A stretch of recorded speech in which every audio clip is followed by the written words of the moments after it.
நம் கண்களை மூடி நாம் ஜெபிப்போம். அன்பின் பிதாவே, நாங்கள் மீண்டும் அந்த சமூகத்தை நோக்கி பார்க்கிறோம். கர்த்தாவே, இந்த கால நேரத்தில் மீண்டுமாய் எங்களை ஒருமனப்படுத்தி உம்மை ஆராதிக்க, உம்மை தொழுதுக்குள்ள என் ஆண்டவர்களுக்கு கொடுத்த நல்ல வாய்ப்புக்காய் உமக்கு நன்றி செலுத்துகிறோம். தேவ பிரசன்னம் எங்கள் மத்தியிலே கடந்து வரும்படியாய், தேவ ஆவியானவர் இந்த நாளை எங்களுக்கு ஆசீர்வாதமான நாளாய் மாற்றி கொடுக்கும்படியாய் ஜெபிக்கிறோம். துதிகன மகிமையில்லாம கொண்டாகட்டும். இயேசுவின் நாமத்தில் பிதாவே, ஆமென். கிறிஸ்துவுக்குள் பிரியமானவர்களே, ஆண்டவராய் இயேசு கிறிஸ்துவின் நாமத்தில் எனது அன்பின் வாழ்த்துக்களை நான் தெரிவித்துக் கொள்கிறேன். மீண்டுமா இந்த காலை நேரத்தில் நம்மை ஒருமனப்படுத்தி தேவனை ஆராதிக்கும்படியாக தேவன் கொடுத்திருக்கிற ஒரு பெரிய தருணத்திற்காக என் தேவனுக்கு நான் நன்றி செலுத்த நான் கடமைப்பட்டவனாக இருக்கிறேன். நம் அனைவரும் ஒன்று சேர்ந்து ஒரு சில வேத வசனங்களை நாம் தியானிக்க இருக்கிறோம். நம் அனைவரும் பரிசுத்த வேதாகமத்தை எடுத்துக்கொள்ளலாம். 37வது சங்கீதங்களின் புஸ்தகத்தை எடுத்துக்கொள்ளலாம். 37வது சங்கீதங்களின் புஸ்தகம் 4வது வசனத்திலே சங்கீதக்காரன் தாவீது இப்படியாய் சொல்லுகிறான்: கர்த்தரிடத்திலே மனமகிழ்ச்சியாயிரு, அவர் உன்னுடைய இருதயத்தின் வேண்டுதல்களை உனக்கு அருள் செய்வார். எனக்கு அருமையான தேவனுடைய பிள்ளைகளை, கர்த்தரோடு வாழுகிற ஒரு வாழ்க்கையினுடைய பயணம், கர்த்தரோடு வாழுகிற மனமகிழ்ச்சியோடு நான் தேவனோடு நடப்பது எனக்கு ஒரு சந்தோஷம், தேவனோடு வாழ்கிற ஒரு வாழ்வு ஒரு சந்தோஷம் என்று சொல்லி நம்முடைய வாழ்வை நகர்த்துகிற மனிதர்களாய் நாம் இருப்போம் என்று சொன்னால், நம்முடைய இருதயத்தினுடைய வேண்டுதல்களை கர்த்தர் நிறைவேற்றுவார். எனக்கு அருமையான தேவனுடைய பிள்ளைகளை, நிச்சயமாக தேவன் நம்முடைய இதயத்தினுடைய வேண்டுதலுக்கு பதில் கொடுக்கிற ஆண்டவராய் இருக்கிறார். தானியேலுடைய ஜெபத்திற்கு பதில் கிடைத்தது. காரணம், அவன் தேவனுக்கு பிரியமானவனாய் இருந்தான். அவன் தேவனுக்கு பிரியமான ஒரு பயணத்தில் இருந்தான். அவன் கர்த்தரிடத்தில் ஒரு மனமகிழ்ச்சியாக இருந்தான். தேவனிடத்தில் அமர்ந்திருப்பதை ஒரு மகிழ்ச்சியாய் அவன் கருதினான். நம்முடைய வாழ்க்கையிலே ஜெபிப்பது என்பது ஒரு மனமகிழ்ச்சியாய் அதை எடுத்துக்கொண்டு நாம் ஜெபிக்கிறோமா, வேதம் வாசிக்கிறோமா என்று சொன்னால் நம்மில் அநேகர் அப்படி செய்வது கிடையாது. ஜெபிப்பது, வேதம் வாசிப்பது ஏதோ ஒரு கடமை என்று சொல்லி செய்கிறவர்கள் தான் இன்று அநேகராய் இருக்கிறோம். அப்படி அல்ல. தேவனிடத்தில் அமர்ந்திருப்பது, ஜெபிப்பது, உறவாடுவது என்பது ஒரு பெரிய ஒரு மகிழ்ச்சி, அது ஒரு சந்தோஷம். ஆராதனையில கலந்து கொள்வது ஒரு சந்தோஷம். சில சமயங்களிலே நமக்கு தோன்றுவது உண்டு, ஓய்வு நாளிலே இப்படி ஒரு ஆராதனையிலே இப்படி நான் என்னை இணைத்துக் கொண்டேன், மீண்டுமாய் அந்த ஆராதனையிலே என்னை இணைத்துக் கொள்ள முடியுமா, ஆலயத்திலே ஓடி போய் அமர்ந்திருந்தால் அந்த பிரசனத்தை உணர முடியுமா என்று சொல்லி அநேக நேரங்களிலே நாம் நினைப்பது உண்டு, அந்த பிரசனத்தை வாஞ்சிப்பது உண்டு. இதுதான் மகிழ்ச்சி. கர்த்தரிடத்திலே மகிழ்ச்சியாய் இருக்கிற காரியங்கள், தேவ சமூகத்திலே மகிழ்ச்சியாய் இணைத்து அந்த சமூகத்தை நாடி தேடி ஓடுகிற காரியங்கள். அப்படி ஓடும் பொழுது தேவன் இதயத்தினுடைய வேண்டுதல்களை அருள் செய்கிறவராய் இருக்கிறார். இதை கேட்டுக்கொண்டிருக்கிற எனக்கு அருமையான தேவனுடைய பிள்ளைகளை, தேவ சமூகத்தில் அமர்ந்திருப்பது, ஜெபிப்பது, தேவ சமூகத்தில் வேதம் வாசிப்பது அல்லது நம்முடைய சபை கூடுகையிலே நம்ம இணைத்துக் கொள்வது என்பது ஒரு பெரிய மகிழ்ச்சியாய் கருத வேண்டும். ஏதோ ஒரு கடமைக்காக ஆலயத்துக்கு போகிறேன் என்று சொல்லுகிறவர்களை நீ பார்ப்ப என்று சொன்னால், அது நேரத்துக்கு செல்லுவதை காட்டிலும் அது ஆலயத்திலே சென்று வருவது எனக்கு ஒரு ஆசீர்வாதம் என்று சொல்லி தான் கருதி ஒன்று ஆலயம் முடிகிற நேரத்திலே கடந்து செல்லுகிறவர்கள் உண்டு.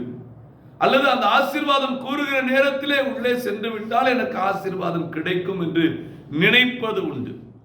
இப்படி அல்லது சிலர் பண்டிகை நேரத்திலே மாத்திரம் தேவனை தேடுகிறவர்கள் உண்டு. இப்படி தேடுகிறவருடைய வாழ்க்கையில இருதயத்துடைய வேண்டுதல்களை தேவன் அருள் செய்வது கிடையாது. நம்முடைய வாழ்க்கையில எப்பொழுது நம்முடைய வேண்டுதல் எல்லாம் தேவன் கேட்டு பதில் கொடுக்கிறார் என்று சொன்னால், கர்த்தரிடத்தில் மனமகிழ்ச்சியாய் இருப்பது, தேவ சமூகத்தை நாடுவது ஒரு மகிழ்ச்சியாய், ஒரு சந்தோஷமாய் நினைத்து அதில் தன்னை இணைத்துக் கொள்ளுகிறது, ஒரு ஆர்வத்தோடு நம்ம இணைத்துக் கொள்ளுகிற ஒரு பயணம். இந்த பயணம் செய்கிறவருடைய வாழ்க்கையில தான் வேண்டுதல்கள் எல்லாம் நிறைவேற்றுகிற ஆண்டவராய் இருக்கிறார் என்பதை நாம் அறிந்து கொள்ள வேண்டும். நிச்சயமாய் நம்முடைய வேண்டுதலுக்கு கர்த்தர் பதில் கொடுப்பார். அதே தான் சங்கீதக்காரன் அழகாய் சொல்கிறார். 145வது சங்கீதங்களின் புஸ்தகத்தை எடுத்துக் கொள்ளலாம். 145வது சங்கீதங்களின் புஸ்தகத்திலே 19வது வசனத்தை வாசிக்கும் பொழுது சங்கீதக்காரன் தாவீது இப்படியாய் சொல்லுகிறார்: அவர் தமக்கு பயந்தவர்களுடைய விருப்பத்தின்படி செய்து அவர்கள் கூப்பிடுதலை கேட்டு அவர்களை ரட்சிக்கிறார். யாருடைய கூப்பிடுதலை கேட்கிறார்? யாரை ரட்சிக்கிறார் என்று சொன்னால் அவர் சொல்லுகிற காரியம் சங்கீதக்காரன் தாவீது அழகாய் சொல்றார். தமக்கு பயந்து தம்முடைய விருப்பத்தின்படி செய்து தெய்வ பயத்தோடு அவருடைய விருப்பத்தின்படி செயல்படுத்தி தன் வாழ்வை நகர்த்துகிற ஒரு மனிதனுடைய வாழ்க்கையினுடைய பயணம். ஒரு ஆலயத்துக்கு செல்லுவது, ஜெபிப்பது, வேத வாசிப்பது, இப்படி கூடுகிறது, ஒன்று கூடுகிற காரியங்கள் தேவ சமூகத்தில். அதுல ஒரு தெய்வ பயம் காணப்பட வேண்டும். வகுப்பறையிலே ஆசிரியர் வருவதற்கு முன்பாக மாணவர்களுடைய கூச்சல் அதிகமாக இருக்கும். உடனே ஆசிரியர் வந்து விடுவார் என்று சொன்னால் மாணவர்களுக்குள்ள ஒரு பயம். ஆசிரியர் வந்து விட்டார், கண்டிப்பார், தண்டிப்பார், ஒரு பயம் இருக்கும். விளையாட்டுத்தனமாய் இருக்கிற மாணவர்களுக்கு கூட ஒரு பயத்தோடு அந்த இடத்துல அமர்ந்திருக்கிறவர்களா இருப்பார்கள். அப்படி தேவ சமூகம் என்பது தேவ ஆவியானவர் உலாவுகிற இடம். வேதம் அதைதான் சொல்லுகிறது. எங்கே நாமத்தினால் 2-3 பேர் ஒருமனப்படுகிறீர்களோ உங்கள் மத்தியிலே நான் இருக்கிறேன் என்று சொல்லியிருக்கிறார். அப்போ ஒரு மனதோடு தேவ சமூகத்தில் நிற்கும் பொழுது அந்த இடத்துல ஒரு தெய்வ பயம் காணப்பட வேண்டும். அந்த தெய்வ பயத்தோடு நம்முடைய வாழ்வை நாம் நகர்த்த வேண்டும். தெய்வ பயத்தோடு மாத்திரமல்ல, அவருடைய விருப்பத்தின்படி அந்த இடத்திலே நம்முடைய வாழ்வு இருக்க வேண்டும். ஜெபிக்கிறோம், எண்ணங்கள் வேறெங்கோ ஓடுகிறது. வேத வாசிக்கிறோம், சிந்தனைகள் மாறுகிறது. ஊழியம் செய்கிறோம், மாம்சீகம் அந்த இடத்துல செயல்பட ஆரம்பிக்கிறது. எனக்கு அருமையான தேவனுடைய பிள்ளைகளை நன்றாக யோசித்து பாருங்க. பதில் நம்முடைய இதயத்தினுடைய வேண்டுதல்களை தேவன் அருள் செய்யாததற்கு காரணம் என்ன என்று சொன்னால் இதுதான் காரணம், வேறு ஒன்றுமில்லை. கர்த்தரிடத்திலே ஓடுகிறது, கர்த்தருடைய பணியை செய்வது ஒரு மகிழ்ச்சி, ஒரு சந்தோஷம் வேண்டும். அந்த மகிழ்ச்சி, அந்த சந்தோஷம் எங்கு யாருக்கு காணப்படும் என்று சொன்னால் அந்த தெய்வ பயத்தோடு. அதுதான் சங்கீதக்காரன் அழகாய் சொல்லுகிறார். தமக்கு பயந்தவர்களுடைய விருப்பத்தின்படி செய்து. அந்த தெய்வ பயத்தோடு வாழ்கிற மனிதனுடைய விருப்பத்தின்படி அவர் செய்கிறவராயிருக்கிறார். தெய்வ பயம் நமக்கு வேண்டுங்க. தெய்வ பயம் இல்லாம கர்த்தரிடத்துல மனமகிழ்ச்சியா இருக்க முடியாது. தெய்வ பயம் வேண்டும். ஒரு தாயினுடைய அன்பை பெற வேண்டும் என்று சொன்னால் அந்த மனமகிழ்ச்சியா இருக்க வேண்டும். தாய்க்குரிய கணத்தை கொடுத்து அந்த இடத்திலே அந்த தாயோடு நம்ம இணைத்துக் கொள்ளுகிறது, அந்த மகன் தன்னை இணைத்துக் கொள்ளுகிறது, அந்த நன்மையை பெற்றுக் கொள்வதற்கு ஏற்றதாக இருக்கும். ஆண்டவரிடத்தில் போக ஆண்டவருக்குரிய கணத்தை கொடுத்து விட்டு நாம் அந்த ஆசீர்வாதங்களை பெற்றுக்கொள்ள வேண்டும். அப்படி பெறுகிறவர்களுக்கு தான் தேவன் என்ன செய்கிறாரோ அவருடைய இதயத்தினுடைய வேண்டுதல்கள் எல்லாவற்றையும் தேவன் கொடுக்கிறவராயிருக்கிறார். ஆகவே இந்த காலை பொழுதிலே நாம் சந்தோஷத்தோடு தேவனை ஆராதிக்க வேண்டும். சந்தோஷத்தோடு வேதத்தை வாசியுங்க, ஜெபியுங்க, மனமகிழ்ச்சியாய் கர்த்தருக்குள்ள இருங்க. அந்த தேவனுடைய விண்ணப்பத்திற்கு பதில் கொடுப்பதற்கு, உங்களுடைய இருதயத்துடைய வேண்டுதலுக்கு பதில் கொடுப்பதற்கு அது ஏற்றதாக இருக்கும். இதை கேட்டுக்கொண்டிருக்க எனக்கு அருமையான தேவனுடைய பிள்ளைகளை, நிறைய விண்ணப்பங்கள் உண்டு அல்ல, நிறைய தேவைகள் இருக்கிறது, நிறைய விண்ணப்பங்கள் உண்டு, நிறைய இதயத்தில் பலவிதமான கேள்விகள் உண்டு, எதிர்பார்ப்புகள் உண்டு. இதெல்லாம் எப்படி எனக்கு கிடைக்கும்? யார் எனக்காக ஜெபிப்பார்கள்? யாரும் ஜெபிக்க வேண்டாம். நீ கர்த்தரிடத்துல மனமகிழ்ச்சியாயிரு, தெய்வ பயத்தோடு உண்டு வாழ்வை நகர்த்து. அப்பொழுது தேவன் நீ விரும்புகிறதை கொடுக்கிறவராயிருக்கிறார். உன் இருதயத்துடைய வேண்டுதல்களை தேவன் உனக்கு அருள் செய்கிறவராய் இருக்கிறார் என்பதை நீ மறந்து விட வேண்டாம். நிச்சயமாய் அவர் கொடுக்கிற ஆண்டவர் நிச்சயமாய் உனக்கு கொடுப்பார். அதுதான் உபாகமம் 10வது அதிகாரத்தை எடுத்துக் கொள்ளலாம்.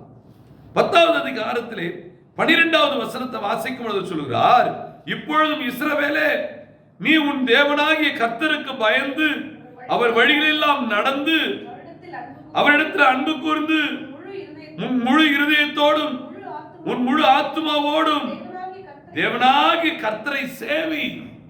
உன் முழு இருதயத்தோடு தேவனை சேவி, அந்த தெய்வ பயத்தோடு உன் தேவனாகிய கர்த்தருக்கு பயந்து ஆராதனை செய்து பார். உன் முழு இருதயத்தை கொடுத்து ஆராதனை செய்து பார். தெய்வ பயத்தோடு அந்த அன்பை ருசிக்க நீங்கள் பழகிக் கொள்ளுங்க. அந்த நன்மையை பெறுகிறவர்களாய் நீங்கள் மாறுங்க. நிச்சயமாய் உடைய இருதயத்தினுடைய வேண்டுதல்களை என் ஆண்டவர் அருள் செய்வார். இதில் மாற்று கருத்தை கிடையாது. பலவிதமான காரியங்கள் வாழ்க்கையினுடைய பயணத்தில் ஜெயிக்க வேண்டுமானால், வாழ வேண்டுமானால் பல காரியங்களை நாம் கடந்து செல்ல வேண்டியதாக இருக்கிறது. ஆனால் இவைகளிலே ஒரு ஜெயம் வேண்டும். இவைகளிலே நான் கர்த்தருடைய பிள்ளை என்பதை நான் சாட்சியாய் என்னை நிறுத்திக் கொள்ள வேண்டும்.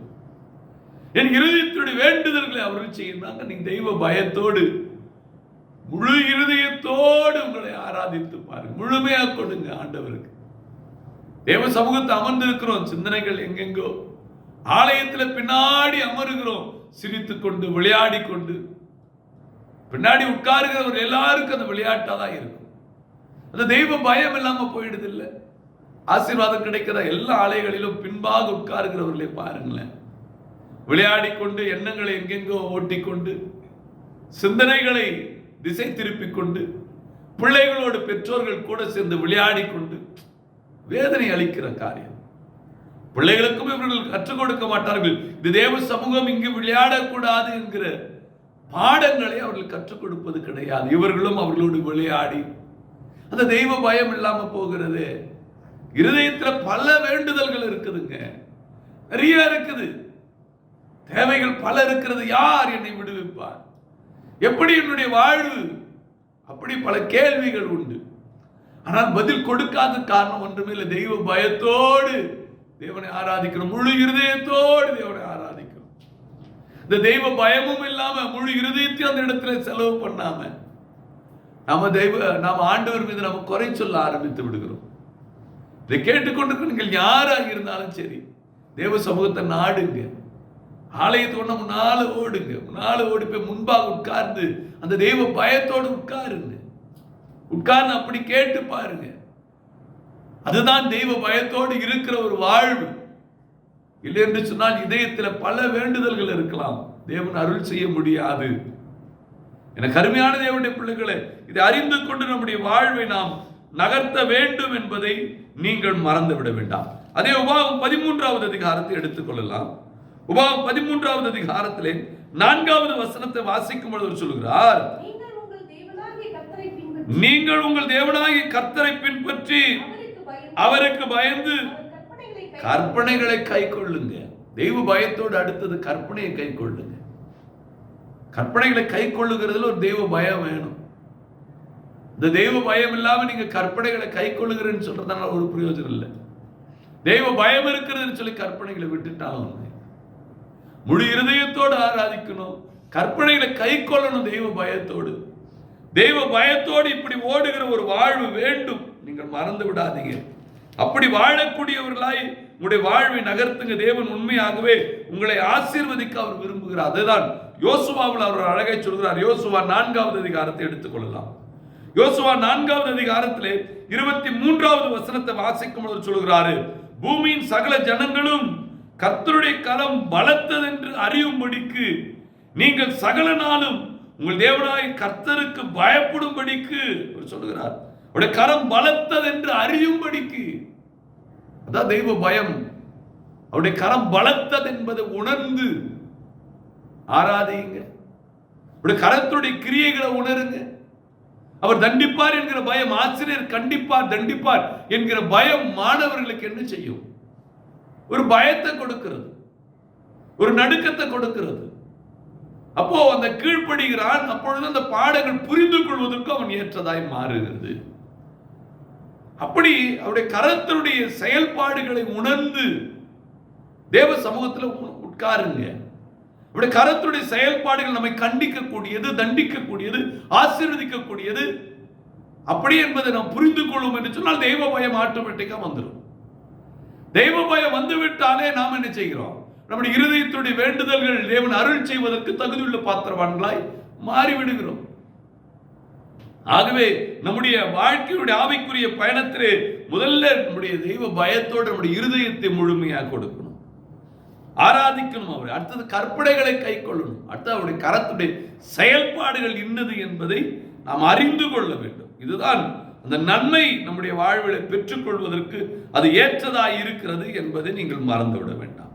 சில சமயத்தில் நாம் தெய்வ பயம் இல்லாமல் ஓடுவதனால் ஒரு பயனுமே கிடையாது. நன்மைகளை நீங்கள் பெற்றுக்கொள்ள இயலாது, நன்மைகளை நீங்கள் சுதந்திரித்துக் கொள்ள முடியாது.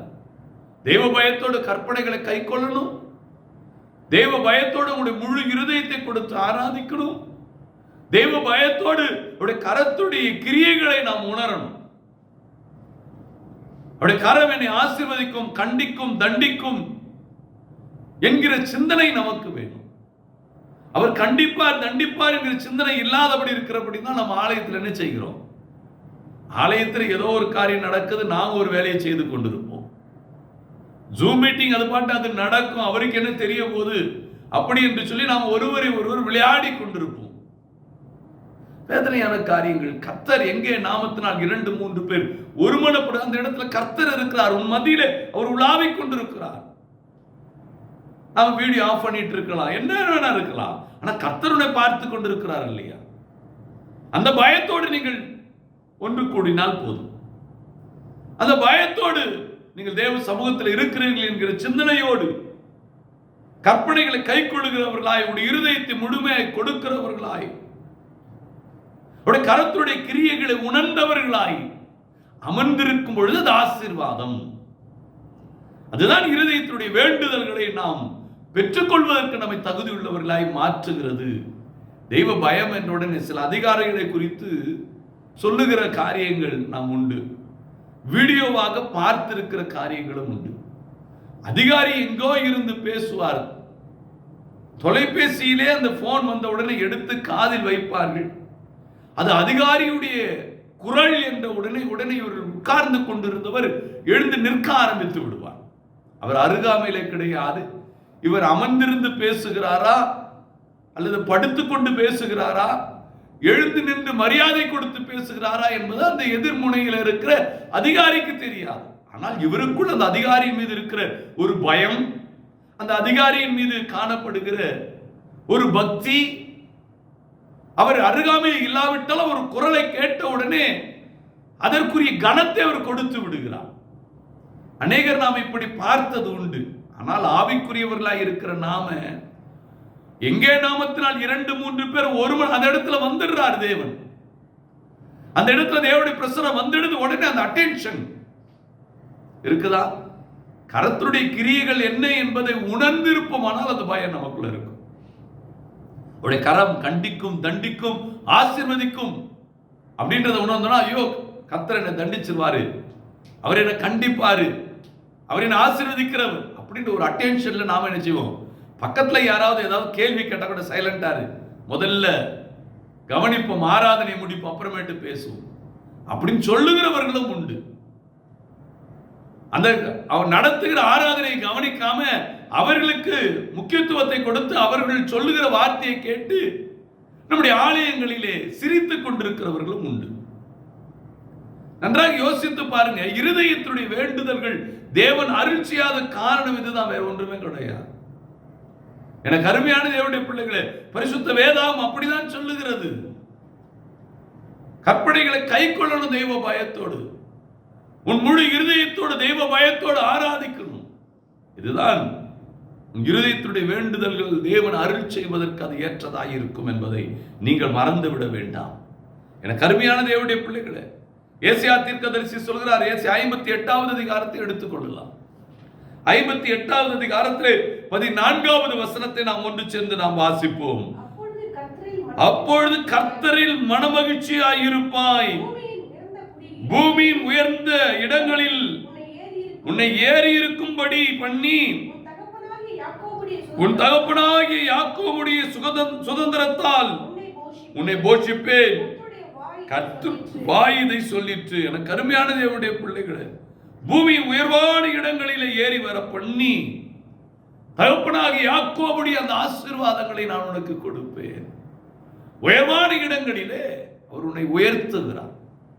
ஏதோ உயர்த்துகிறார், ஏதோ ஆசீர்வதிக்கிறார், உயர்வான இடங்களிலே, பூமியிலே உயர்வான இடங்கள் ஒருவருக்கு கிடைக்காது. எனக்கா அது எனக்கு சாத்தியம் இல்லையே அப்படின்னு சொல்லுகிற இடத்துல தூக்கி உட்கார வைப்பார்.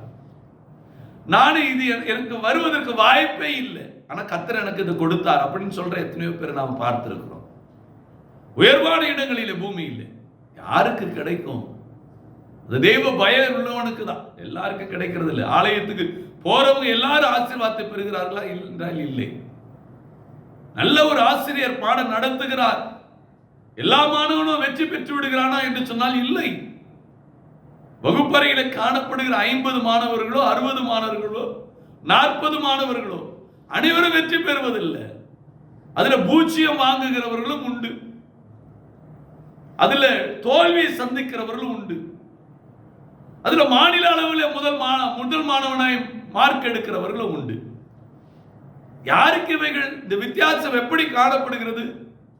அந்த தெய்வ பயம் உள்ளவனுக்கு, அந்த ஆசிரியர் பயம், அவர் கண்டிப்பார் தண்டிப்பார் என்கிற உணர்வு இருக்கிறவனுக்கு தான். இந்த உணர்வோடு நீங்கள் அமர்ந்து பாருங்களேன். நீ எந்த சபையை சார்ந்தவர்களாக இருந்தாலும் கர்த்தர் உங்களை ஆசீர்வதிப்பார்.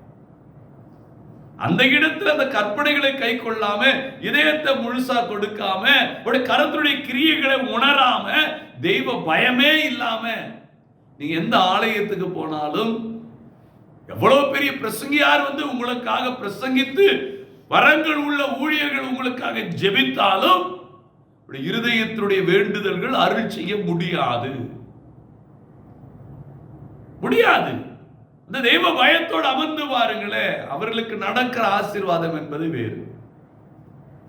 பூமியில் உள்ள உயர்வான இடங்களிலே ஏறி வர பண்ணி யாக்கோபுக்கு கொடுத்த அந்த வாக்குத்தத்தங்களை, ஆசீர்வாதங்களை உனக்கு நான் கொடுப்பேன். தேவன் பாருங்க எவ்வளவு நல்லவராய் இருக்கிறார். எனக்கு அருமையான தேவனுடைய பிள்ளைகள், அந்த தெய்வ பயம் வேண்டும். இதை கேட்டுக்கொண்டு நீங்கள் யாராவது அப்படி உங்க ஆலயத்தில் பின்பாக அமர்ந்திருந்து விளையாடி கொண்டு சிரித்துக் கொண்டு குழந்தைகளுக்கு அந்த பயத்தை, தெய்வ பயத்தை கற்றுக் கொடுக்காம அப்படி இருப்பீர்கள், மாற்றிக்கொள்ளுங்க. இன்னைக்கு நீங்கள் ஆசீர்வாதம் பெறுவதற்கான வழி இது. நீங்கள் அப்படி தெய்வ பயத்தோடு அந்த இடத்துல அந்த குழந்தைக்கும் கற்றுக் கொடுத்து அந்த இடத்துல அமர்ந்து பாருங்களேன். அந்த குழந்தையும் பிற்காலத்தில் அந்த ஆசீர்வாதம் பெற்றுக்கொள்வதற்கு தகுதியுள்ள பாத்திரவான்களாய் நீங்கள் அவர்களை மாற்றுகிறீர்கள். உங்களுடைய இருதயத்துடைய வேண்டுதல்களும் கர்த்தர் அருள் செய்கிறார். பூமியில் உள்ள உயர்வான இடங்களிலே உங்களை ஏறி வர பண்ணி உங்களை ஆசீர்வதிக்கிறார் ஆண்டவர். இந்த தெய்வ பயம் இல்லாம நீங்க எவ்வளவு ஓடினாலும், எவ்வளவு பெரிய ஒரு ஆசிரியர், நல்ல ஆசிரியர், விருது பெற்ற ஆசிரியர்களாக இருக்கட்டும், கோல்டு மெடல் பெற்ற ஆசிரியர்களாக இருக்கட்டும், யார் பாடம் நடத்தினாலும் நான் கவனிக்கலன்னா முடிஞ்சிடுச்சு. ஆசிரியர் கண்டிப்பார் தண்டிப்பார் என்கிற பயம் இல்லாம போச்சுன்னா முடிஞ்சிடுச்சு. நான் பூஜ்ஜியம் தான். நீ எந்த சபையை சார்ந்தவனாக இருந்தாலும், எந்த ஊழியரிடம் நீ போய் ஜெபித்துக் கொள்ளுகிறவனாய் காணப்பட்டாலும், ஊழியத்தில் இணைத்துக் கொண்டவனாக இருந்தாலும், தெய்வ பயமும் கர்த்தருடைய செயல்பாடுகளையும் கற்பனைகளை கை கொள்ளுகிற காரியங்களிலும், உன் இருதயத்தை முழுமையாக தேவ சமூகத்தில் கொடுக்கிற காரியங்களிலும் இல்லாவிட்டால் முடிந்தது. உன் ஆராதனை வீண். உன் இருதயத்துடைய வேண்டுதல்கள் பல இருந்தாலும் பயன் இல்லை.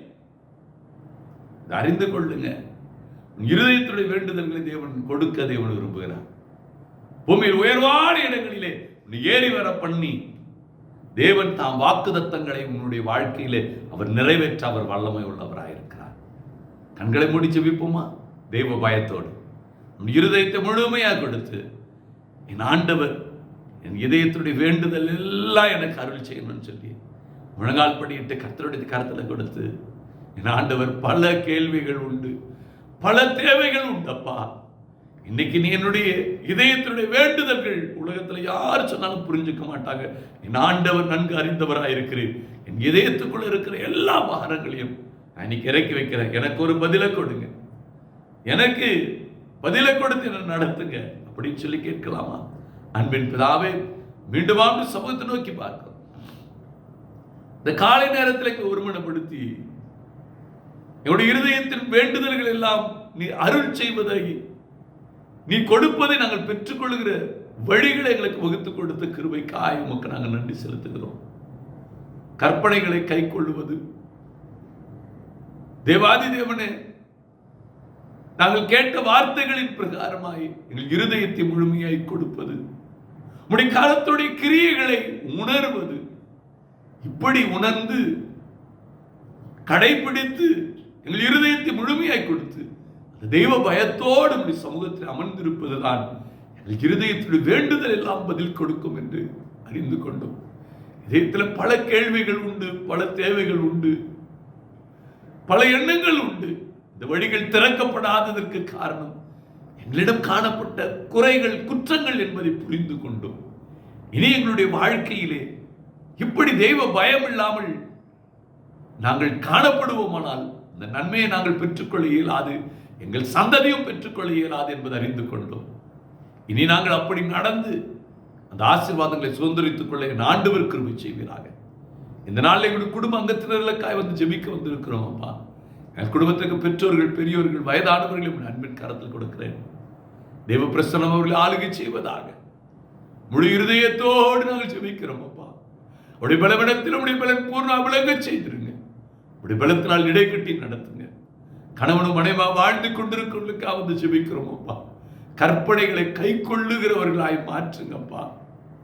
தேவாதி தேவனை கை கொண்டு ஒரு மனதோடு உடைய சமூகத்தில் நின்று நன்மைகளை பெற்றுக்கொள்ள கிருபை செய்யுங்கப்பா. இருதயத்தை முழுமையாய் ஒருமனப்பட்டு கொடுக்கும் பொழுது அந்த இடத்தில் உடைய பிரசன்னம் வருகிறது, அந்த குடும்பத்தில் உடைய பிரசன்னம் வருகிறது என்பதை உணர்ந்து உடைய வார்த்தைகளுக்கு கீழ்ப்படிந்து நடக்கிற ஒரு வாழ்வாக உடைய வாழ்வை ஆசீர்வதித்து கொடுப்பீராக. பிள்ளைகளுக்காக வந்து நிற்கிறோம். முக்கியமாக வாலிப பிள்ளைகளும் அன்பின் கரத்தில் கொடுக்கிறேன். அப்பா, தேவ பிரசன்னம் அவர்களை ஆளுகை செய்யட்டும். வாலிப பிராயத்தில் சிருஷ்டிகர நினைந்து சொன்னீர். அந்த வாலிப பருவத்தில் தெய்வ பயத்தை கொடுங்க. உடைய கரத்துடைய கிரியைகளை உணர்ந்து என் ஆண்டவர் ஒரு வார்த்தை சொன்னால் அவருடைய கரத்தை நீட்டுவார். ஆனால் அந்த கரம் பாடையை தொடுமானால் அது மரித்து சரீரமும் உயிர் பெறும் என்பதை நாங்கள் அறிந்து கொண்டோம். அப்பா, அந்த மரித்த சரீரமும் உயிர் பெறும் என்பதை அறிந்து கொண்டோம். அப்பா, அப்படியாய் உடைய வாழ்க்கையில் என்ன அந்த வாலிப பருவத்தில் என்ன மரித்து போயிருந்தாலும் அது உயிர் பெறட்டும். அப்பா, அந்த தெய்வ பயத்தோடு வாழ்கிற ஒரு வாழ்வு உடைய கரத்துடைய கிரியைகளை உணர்ந்து கற்பனைகளை கை கொண்டு முழு இருதயத்தை கொடுத்து அந்த நன்மை அந்த வாலிபர்கள் பெற்றுக்கொள்ள கிருபை செய்யுங்கப்பா. படித்துக் கொண்டிருக்கிற சிறு பிள்ளைகளை ஞானத்தில் இடைகட்டுங்க. ஞான கண்களை திறந்து கொடுங்கப்பா. உடைய கிருபையினால் அவர்கள் இடைகட்டுங்க. குழந்தைகளை வளர்க்கூடிய ஞானத்தை பெற்றோர்களுக்கு கொடுப்பீராக. தேவ சமாதானம் அவருடைய குடும்பத்தை ஆளுகை செய்யட்டும். இந்த நாளில் உண்ண உணவில்லாமல் உடுத்த உடை இல்லாமல் தங்க இடமில்லாமல் அவதிப்படுகிறவர்கள், கர்ப்பஸ்தரிகள், மருத்துவமனையில் சேர்க்கப்பட்டிருக்கிறவர்கள், மருத்துவரால் கைவிடப்பட்டவர்கள், பொருளாதாரத்தில் நசுக்கப்பட்டவர்கள், கடன் தொழில பாதிக்கப்பட்டவர்கள், மனிதர்கள் சூழ்ச்சி பிசாசுடைய தந்திரங்கள் அகப்பட்டவர்கள் என்று சொல்லி பல நிலைகளிலே காணப்படுகிற மனிதர்கள் உண்டு. எந்த நிலையில இருந்தாலும் எங்கள் இருதயத்துடைய வேண்டுதல்களை ஆண்டவர் அருள் செய்வார் என்பதை அறிந்து கொண்டோம். அந்த வார்த்தையின் பிரகாரமாய் தெய்வ பயத்தோடு அவர்கள் அந்த நன்மையை, அந்த விடுதலையை, அந்த ஆசீர்வாதங்களை, அந்த சமாதான சந்தோஷத்தை அவர்கள் பெற்றுக்கொள்கிற ஒரு வாய்ப்பை ஆண்டவர் உண்டாக்கி கொடுக்கிறாங்க. சமாதான அவருடைய உள்ளங்களையும் ஆளுகை செய்யட்டும். இந்த நாளில் பிறந்த நாளையும் திருமண நாள் கொண்டாடுக்க வந்திருக்கிறோம். தாண்டி ஆசீர்வதித்து கொடுங்க. நன்மை கிருபையும் அவருடைய வாழ்வை சூழ்ந்திருப்பதாக சமாதானத்தின் தேவன் உடைய வாழ்வு ஆளுகை செய்யும்படியாய் ஜெபிக்கிறேன். உடைய ஆளுகைக்கு, உடைய பராமரிப்புக்கு நாங்கள் ஒப்புக் கொடுக்கிறோம். அப்பா, கர்த்தர் எல்லாவற்றையும் பொறுப்பெடுத்து நடத்துவீராக. தேவ சமாதானத்தின் தேவன் ஆளுகை புரியுங்க. அழைப்பு பெற்று அபிஷேகப்பட்ட வரங்கள் அலங்கரிக்கப்பட்டவர்கள், தேவனுக்கு ஊழியம் செய்யணும்னு நினைக்கிறவர்கள், இந்த தெய்வ பயத்தோடு ஓடுகிற ஒரு வாழ்வு, கற்பனைகளை கை கொள்ளுகிற ஒரு வாழ்வு, முழு இருதயத்தை அர்ப்பணித்து ஊழியம் செய்கிற ஒரு வாழ்வு, உடைய கரத்துடைய கிரியைகளை உணர்ந்து செயல்படுகிற ஒரு வாழ்வை அவர்களுக்கு கொடுத்து தங்களுடைய அழைப்பை நிறைவேற்ற கர்த்த கிருபை செய்கிறார்கள். இந்த நாள் நம்முடைய வருகை இருக்குமானால் உடைய கரத்தை நாங்கள் பற்றிக்கொள்ள கிருபை செய்யுங்க. உடைய வருகை தாமதிக்குமானால் கேட்ட வார்த்தைகளின் பிரகாரமாய் தெய்வ பயத்தோடு வாழ்கிற ஒரு வாழ்வு, உடைய கற்பனைகளை கை கொள்ளுகிற ஒரு வாழ்வு, எங்கள் முழு இருதயத்தை உடைய சமூகத்தில் ஊற்றி அவன் ஓடுகிற ஒரு வாழ்வு, உடைய கரத்துடைய கிரியைகளை உணர்ந்து நடக்கிற ஒரு வாழ்வை என் ஆண்டவர்களுக்கு கொடுப்பீராக. துதிகன மகிமை நாமக்கு உண்டாகட்டும். இயேசுவின் நாமத்தில் பிதாவே, ஆமென். என் ஆத்துமாவை கர்த்தரை ஸ்தோத்திரி, என் முழு உள்ளமோடு பரிசுத்த நாமத்தை ஸ்தோத்திரி. என் ஆத்துமாவை கர்த்தரை ஸ்தோத்திரி. அவர் செய்த சகல உபகாரங்களையும் மறவாதே. அவருடைய அக்கிரமெல்லாம் மன்னித்து நோயெல்லாம் குணமாக்கி உன் பிராண நடிவிளக்க வேண்டும். உடைய கிருபையினால் முடி சுட்டி நன்மையினால் வாயை திருப்தி ஆக்குகிறார். கழுகுக்கு சமானமா வயது திரும்ப வாழ வயது போல் ஆகிறது. ஆமென்.